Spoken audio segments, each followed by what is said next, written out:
welcome back. So, Bear, how do you actually train and get ready to become a submariner? It's we went volunteer force years and years ago. So once you go through all the whole screening process where they have to make sure you're physically able to, it's the same screening process as divers. You have to make sure you can handle pressure, your lungs work, all that kind of stuff.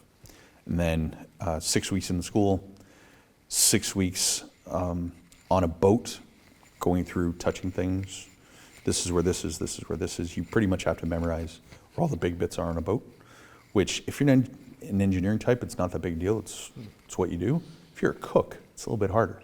Now when you say boat, you're talking submarine? Military terms, a boat goes under the water, a ship is above the water. Everybody mixes it up. If you ever say boat, meaning a surface ship, if there's any submariner anywhere around, they'll say, it's not a boat, it's a ship. Okay, so you're in a hollow tube, under the water. It's a boat, very much so. Fair enough. You go on board, touch everything, and then when you finish your basic submarine qual, that's when the learning starts. You have to go on board and you have an OJT package to get through where you have to learn about all the systems, learn about all the equipment. And it's an interesting thing in submarines because the lowest rank can keep an officer from continuing their training. Because when you go down there, you don't have a rank anymore. You are trainee, and it's all ranks, right? Until you get those dolphins, you're just another surface guy. We have other names, but this is public television. Yep. So you have all that you have to go through. You have recs that you have to get signed off. You have to go to sea. Right? You have to go to sea dove on a boat. Right. And once you've completed all of your sign-offs, then you have 3 walkthroughs that you have to go through. One with the coxswain, that's all duty watch stuff, escape stuff. One with the combat systems engineering chief. All the weapons firing, all the communications, all the fire control, radar, sonar, all of that stuff. You need to know just enough to stand a watch on it.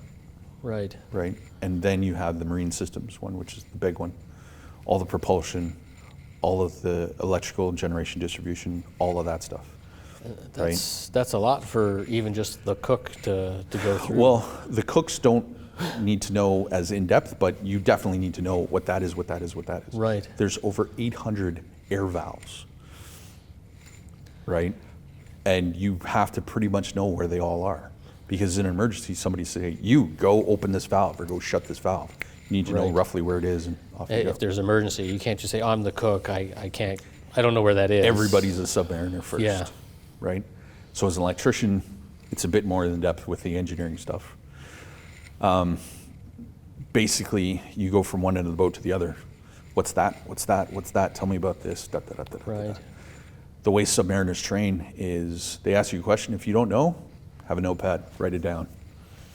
Once you get to 5 questions, you don't know enough. Right. Go. And then you go, you learn, you come back, right? Military training is not often that hard. You just have to put some effort into it. Right. Becoming a submariner is hard. 24 years of a career, it's the one thing I'm most proud of. Because it's the one thing I work the most. That's the thing, right? Like anything can happen real fast, and the whole boat is a problem. And I know you mentioned at one point you were on the Sookhbirsingh. Yes. And for those who don't know, the Sookhbirsingh was our submarine that we purchased from the UK. One of 4. Yeah, one of 4. So we got the boat and retrofitted it, and in 2004 there was a catastrophic fire. So the Coles Notes version of it is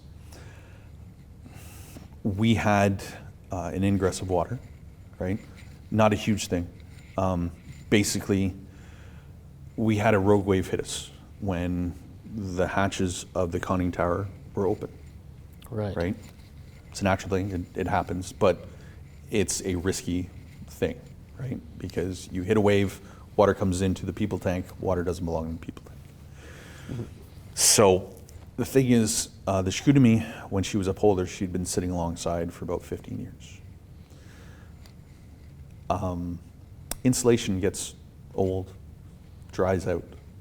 So essentially, some salt water got into where a big wire was, and there was a little bit of salt, led to a little bit of a ground, a little bit of voltage going to the hull, which heated up a wire and heated up until the point that it melted. Right. And then you had electricity going across. Ended up being kind of like a plasma cutter. Cut a great big hole under the captain's bunk. Right. Ba-boom. Right? And you have some pictures of the Yeah.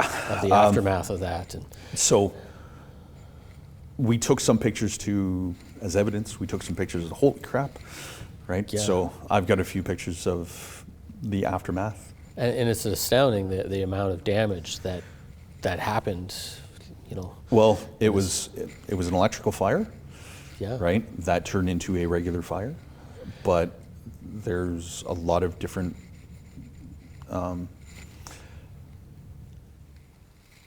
fire retardant material. When it catches fire, is really bad. Oh,